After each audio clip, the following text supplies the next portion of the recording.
2 വർഷങ്ങൾക്ക് ശേഷം ഞാൻ ഇത്രയും ദൂരം ഓടി വന്നത് എൻ്റെ ഋതുവിനെ കാണാനാ. ഹൃദയമില്ലാത്ത ഈ 2 വർഷങ്ങൾ ഞാൻ എങ്ങനെ തള്ളി നീക്കിയെന്ന് എനിക്ക് മാത്രമേ അറിയൂ. എൻ്റെ ഋതുവില്ലാതെ എനിക്കൊരു ജീവിതമില്ല. ഇപ്പോൾ അമ്മ പറയുന്നു ഞാൻ വേറെ വിവാഹം കഴിക്കണമെന്ന്. എനിക്ക് ആലോചിക്കാൻ കൂടി കഴിയാത്തൊരു കാര്യമാണ് അമ്മ ആവശ്യപ്പെടുന്നത്. ഹൃതികയല്ലാതെ വേറൊരു പെൺകുട്ടിയെക്കുറിച്ച് ചിന്തിക്കാൻ പോലും എനിക്ക് കഴിയില്ല.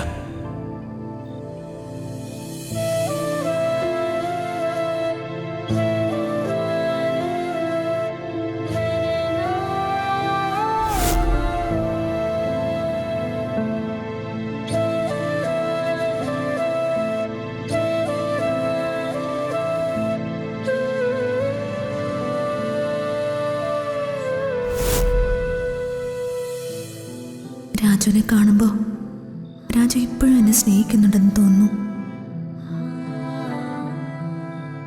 അച്ഛൻ പറഞ്ഞതുപോലെ എന്നെ മഹാറാണിയെ പോലെ നോക്കുന്നയാളെ ദൈവം എൻ്റെ അടുത്തേക്ക് വീണ്ടും അയച്ചിരിക്കുന്നു. ഞാൻ ഈ ലോകത്തെ ഏറ്റവും ഇഷ്ടപ്പെടുന്നയാളെ അച്ഛനും ഇഷ്ടപ്പെടുന്നൊരു ദിവസം പെട്ടെന്ന് വരുമെന്ന് പ്രതീക്ഷിക്കുന്നു. കോവിലിൽ വെച്ച് രാജുവിനോട് ഒരുപാട് സംസാരിക്കാമെന്നാണ് കരുതിയത്. പക്ഷെ രാജുവിനെ കണ്ടപ്പോൾ എനിക്ക് വാക്കുകൾ പുറത്തേക്ക് വന്നില്ല. നാളെ ഓഫീസിൽ വെച്ച് സംസാരിക്കാം.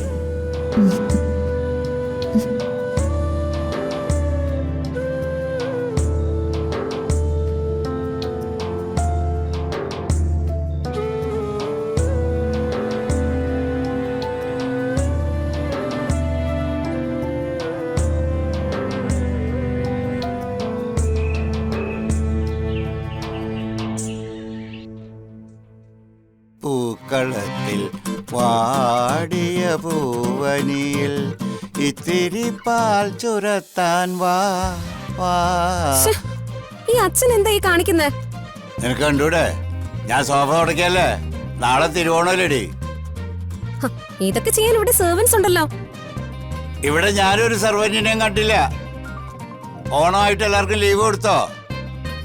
ലീവ് കൊടുത്ത തന്നെ. അമ്മയല്ലേ ആള്. അമ്മ അവരെയും കൊണ്ട് സൂപ്പർ മാർക്കറ്റിൽ പോവാൻ റെഡി ആവുക.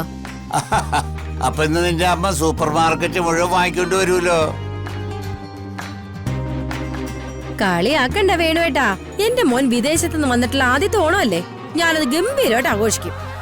നാളെ ഇവിടെ ഏതെങ്കിലും പാവങ്ങൾ വന്ന സദ്യയും കൊടുക്കും. അയൽക്കാർക്കൊന്ന് കാണട്ടെ നമ്മുടെ വീട്ടിലെ ഓണം. നീ ആരെയാ ഉദ്ദേശിച്ചെന്ന് എനിക്ക് മനസ്സിലായി. ഓണാഘോഷിക്കുന്നൊക്കെ നല്ലതാ, മനസ്സിനൊരു സന്തോഷവും കിട്ടും. പാവങ്ങൾക്ക് സദ്യ കൊടുക്കുന്നത് നല്ലതാ. പക്ഷേ അതൊന്നും ആരും കാണിക്കാനാകരുതടി. അതിന്റെ പേരാ അഹങ്കാരം എന്ന് പറയുന്നത്. ആ പറഞ്ഞോട്ടെ, ഞാൻ അങ്ങ് സഹിച്ചു. ആ മോളെ, നീ പോയി ആ ATM കാർഡ് എടുത്തോണ്ട് വന്നേ.